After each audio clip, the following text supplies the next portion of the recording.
Bom, vamos lá, pessoal, continuar? Pra gente acabar esse assunto dessa aula aqui certinho. Bom, então a gente já viu a primeira forma normal. Primeira forma normal, itens de repetição, não pode ter, eu tenho que transformar o que? Geralmente em uma outra tabela. Segunda forma normal. Podemos aplicar a segunda forma normal quando tivermos uma chave primária composta. Então, tudo que é chave primária composta, ou seja, mais de um campo formando a sua chave primária, a gente vai analisar. Nesse caso, devemos observar se todos os campos que não fazem parte da chave primária composta dependem de todos os campos que compõem a chave primária composta. Uma explicação zoada. Eu tenho a minha chave primária composta de 2 ou 3 campos. Eu tenho todas as outras, o quê? Todos os outros campos. Os outros campos precisam estar relacionados com as minhas chaves primárias compostas. Relacionados em que sentido? Relacionados ao assunto. O assunto, o atributo, ele tem que estar relacionado ao conjunto da minha chave primária composta. Tá? Se algum campo depender somente de parte da chave primária, então esse campo deve pertencer a outra tabela. Se eu tenho o meu atributo que não é parte da minha chave primária, for depender somente parcialmente, transformo geralmente em outra tabela. Se ele depender totalmente da minha chave primária composta, fica na tabela. Ok? Beleza? Tabela que não está na segunda forma normal. Então a gente tem aqui, ó, número da matrícula, código do curso. Eu tenho avaliação e descrição do curso. Beleza. Número da matrícula e código do curso são chave primária, não são? Quantos campos eu tenho aí? 2. Número da matrícula é um campo, código do curso é outro. Os dois fazem parte da minha chave primária. Beleza? Avaliação. Avaliação é o quê? É uma nota. A nota, ela depende do número da matrícula e mais do código do curso? Não, ela depende de quem?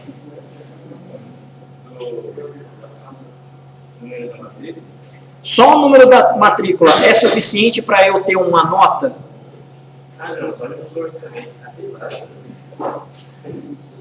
Essa análise vocês vão ter que fazer. Ué, para vocês não terem uma nota, vocês não precisam de um código de curso? E mais está matriculado? Não é isso? Senão vocês não têm nota para ser avaliado. Então, a avaliação, ela depende dos dois, não depende? Sim. Fica nessa própria tabela. Descrição do curso. Depende do número da matrícula? Não. Ela depende só de quem? Código do curso. Ela depende, então, parcialmente, não é isso? Se depende parcialmente, o que vai acontecer? Vai virar outra tabela. Beleza? Muito fácil, muito simples. A chave primária composta é formada pela combinação dos dois campos, número da matrícula e código do curso. O campo avaliação depende tanto do código do curso quanto do número de matrícula, que é o que a gente viu aqui. Cada aluno representado por sua matrícula tem uma nota em cada disciplina, né? Representada por código do curso. Porém, o campo descrição do curso depende apenas do código do curso. A descrição do curso não tem relação com o número da matrícula. Se ela depende parcialmente, transforma em outra tabela. Beleza. Com isso, temos um campo que não faz parte da chave primária composta e depende apenas de um dos campos que contém a chave primária composta. Assim, podemos dizer que esta tabela não está na segunda forma normal. A essa, no caso que a gente analisou, né? Beleza? Não está mesmo. A resolução para esse problema também é simples. Dividimos a tabela que não está na segunda forma normal em duas outras, conforme indicado pela figura seguinte. Eu tenho as minhas avaliações. Número da matrícula, código do curso. A qual código do curso e número da matrícula são chaves primárias e a avaliação dependem dos dois. E eu tenho agora uma tabela com o quê? Código do curso e descrição do curso. A descrição do curso só depende de quem? Do código do curso. Dividir as duas o quê? Dividir a minha única tabela em duas tabelas diferentes. Porém, código do curso aqui, pessoal, eu não posso pegar e descartar, tá? Ó, esse código de curso dessa minha tabela equivale a esse código de curso na tabela avaliações. Então, ela é chave primária na tabela cursos e chave primária composta e estrangeira na tabela avaliações. Correto? Aqui, ó, código do curso na minha tabela avaliações, ela tem duas funções. Ser uma parte da chave primária e também referência para uma chave estrangeira. Tudo bem aí? E assim a gente resolve a segunda forma normal. Beleza? Fácil aí? Legal. Segundo Oliveira, diz que uma entidade está na segunda forma normal quando todos seus atributos não chave dependem unicamente da chave. Tá? É a mesma coisa aí que o Batiste falou. Assim, deve-se perguntar a cada atributo que não seja a chave da entidade se ele depende apenas da chave da entidade. O que se procura com isso é medir o grau de dependência entre os atributos. Então, depende totalmente da minha chave, fica. Depende parcialmente da minha chave, vai para outra tabela. Correto? Essa é a nossa regra da segunda forma normal. Apenas coisas semelhantes podem ser unidas em grupos semelhantes. Entidades nada mais do que são grupos ou conjuntos de atributos. A solução sugerida para esse problema é identificarmos a situação como a descrita anteriormente, que devemos separar os atributos independentes de criar ou identificar dentre eles os atributos separados para uma nova chave para essa nova entidade. Bom, essa chave deve ser mantida na entidade original como atributo de relacionamento entre ambas entidades. Dessa forma, não se perde qualquer informação do modelo. Isso daqui, então, é mantendo o quê? Né? A minha chave primária relacionada com a minha chave estrangeira relacionada com essa nova tabela que é criada, sendo ela a chave primária. Correto? Bom, aqui a gente tem um exemplo aí de CDs que, na verdade, a gente não vai mostrar tanto aqui, porque é basicamente a mesma coisa que a gente comentou. Mas, aqui, ó, seria o código do autor com seu autor, o código da gravadora com o nome da gravadora, endereço e e-mail. Todos esses atributos são totalmente dependentes da chave primária. Todos esses atributos é totalmente dependente da chave primária. Correto?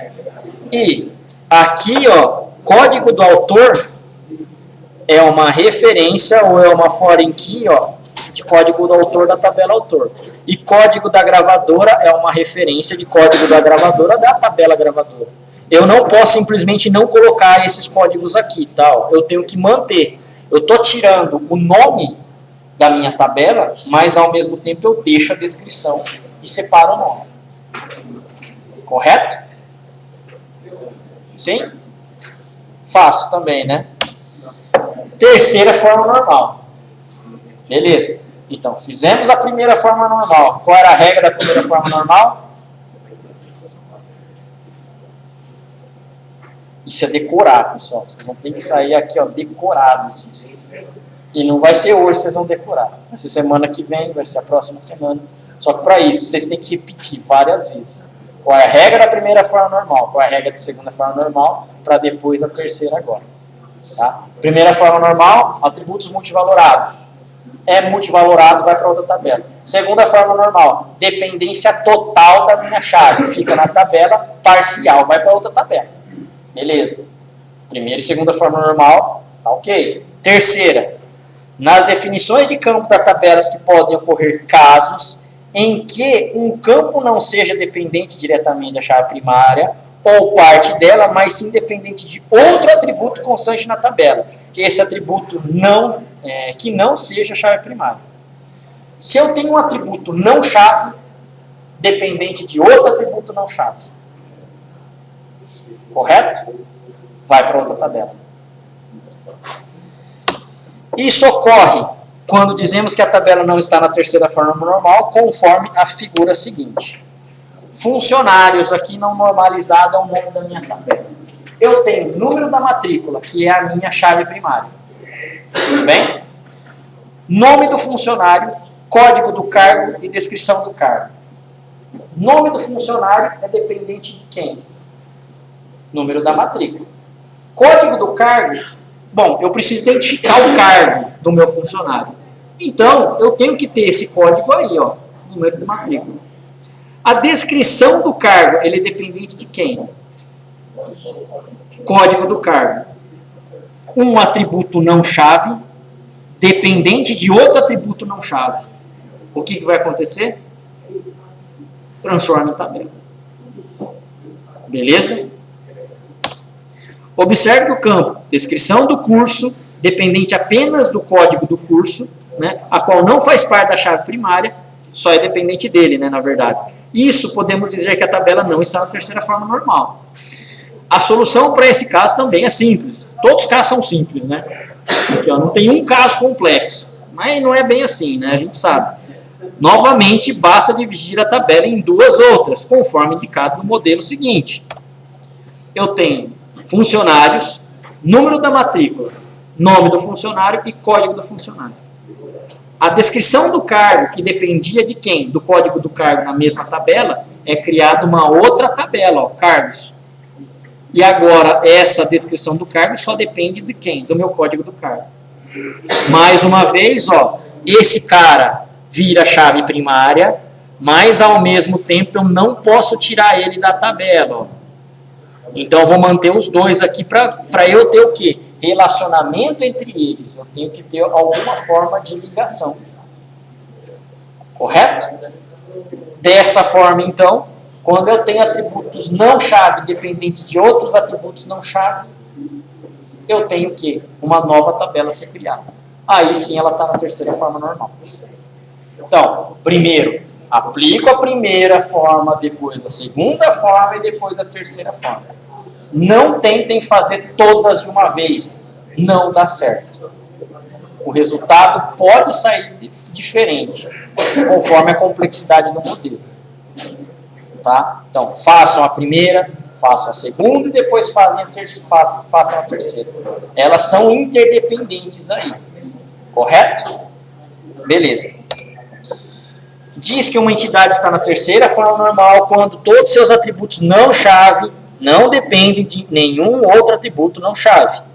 Utilizando palavras mais simples, pode-se dizer que um atributo não deve depender de outro atributo. Isso ocorre normalmente em cálculos matemáticos ou em atributos perdidos na entidade errada.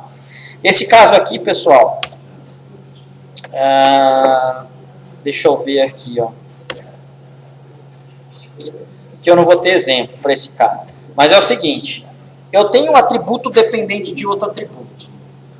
Eu tenho o meu, no item, por exemplo, de pedido, eu tenho o código do produto, eu tenho a quantidade do pedido, eu tenho o valor do pedido. Eu tenho um subtotal. O subtotal é o que, pessoal? Ele é a quantidade vezes o valor, correto? Beleza, tem esse cenário aí. O subtotal, eu não posso calcular ele no meu software.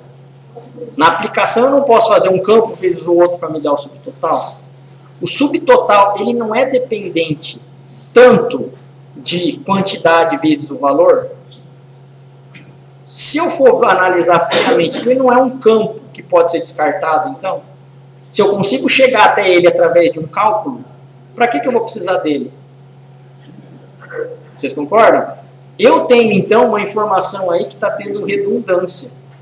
Se o meu programa, ou até o próprio banco de dados, consegue fazer o quê? Multiplicação de um campo para o outro. Eu não preciso desse campo subtotal. Por quê? Porque através de um cálculo eu consigo chegar nele. Eu posso tirar ele na terceira forma normal também. Eu não tenho o total geral da minha nota, por exemplo, nota fiscal. O total geral da minha nota não é a soma de todos os subtotais, por exemplo, dos produtos, menos desconto, mais frete, não é mais ou menos isso? Não é uma conta que se faz para você obter o total da nota fiscal? Legal. Eu não consigo fazer isso com cálculos. O total, então, da minha nota acaba sendo uma redundância, certo? Dentro de um modelo. Se eu consigo chegar até ele através dos campos que eu já tenho na minha base, cara, eu não preciso dele. Eu posso tirar, então, o total da minha nota e não colocar dentro da minha tabela. Correto? Então, quando eu tenho esses campos que são derivados de cálculos, né, ou atributos, né, dependente de outros atributos, a gente já vai e resolve, não chave no caso, né? A gente já resolve tudo na terceira forma normal. Ok aí? Difícil? Tem que estudar, né, pessoal? Aí não tem jeito. Mas as regras em si são tão difíceis, né? As regras em si são fáceis. Mas isso tem que decorar. Aí não tem jeito, tá? Por quê? Decorando, pelo menos, vocês vão saber o que vocês têm que fazer em cada uma das formas normais. Isso daí não tem jeito mesmo. Tá? Vai lá, decora isso daí. São 3 regras, cara. Não é nada difícil decorar isso daí. Aí com essa de decoreba você mata um monte de questão. Se está na primeira, se está na segunda, se está na terceira. Tá? Eu vou dar o modelo, que forma normal tá. Meu, vocês já tem que definir ali. Através, tá, da regra, vocês definem qual é a forma normal. Vocês têm que saber, isso daí tem que saber mesmo. Tá? O resto é muito entendimento. Aqui é decoreba mesmo. Decora e, meu, analisa. É a regra mais fácil. Bom, nesse caso aqui, ó, eu tenho código do CD, nome do CD, código da gravadora, preço e CD indicado. Aqui já está na terceira? Ah, já está. Tirei que está numa outra para depois mostrar a terceira forma normal. Mas enfim. Bom, exercício. Dado a seguinte figura, defina as tabelas utilizando primeira, segunda e terceira forma normal. Então agora a gente vai fazer esses caras aí. Tem esse formulário ali, ó. Vocês conseguem já definir primeira, segunda e terceira forma normal em tabelas? Esqueceu qual que é a primeira? O que a primeira forma normal fala? Atributos multivalorados, eles devem estar o quê? Em outra tabela, cara. O que eu tenho de repetição de dado aqui, ó, analisando inteiro esse formulário? Vocês entendem o que é esse formulário? É a primeira coisa para analisar. Hã? É um tipo de uma nota fiscal, é um número de pedido aí, né, que você está fazendo, é um pedido. Nesse pedido eu tenho minha data, departamento origem solicitante, departamento de origem funcionário responsável, eu tenho os meus itens do material aí, ó, material e quantidade, e o total geral aí de quantidades que eu estou pedindo. É simplesmente um pedido, é de um departamento para o departamento de compras ou para um almoxarifado, só isso daí. Tudo bem?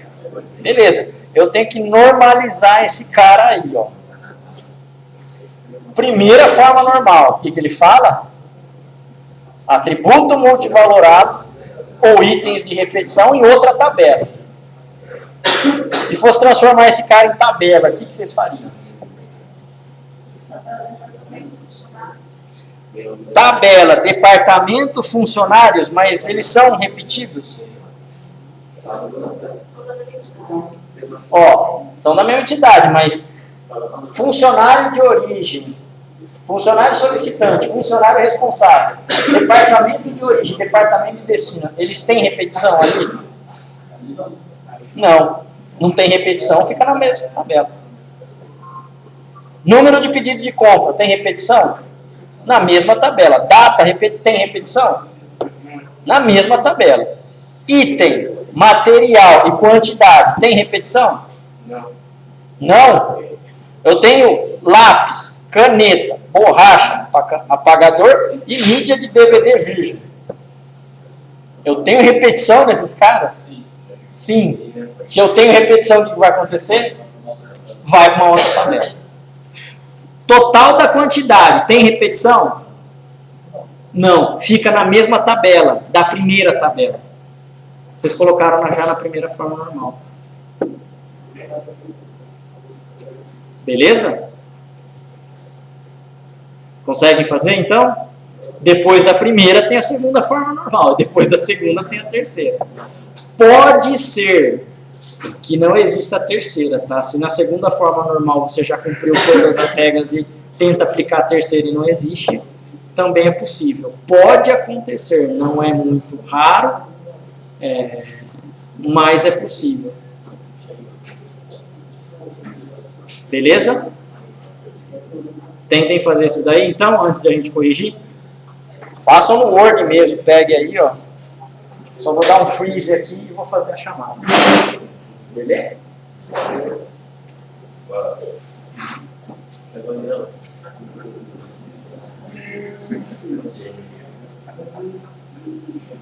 Sabe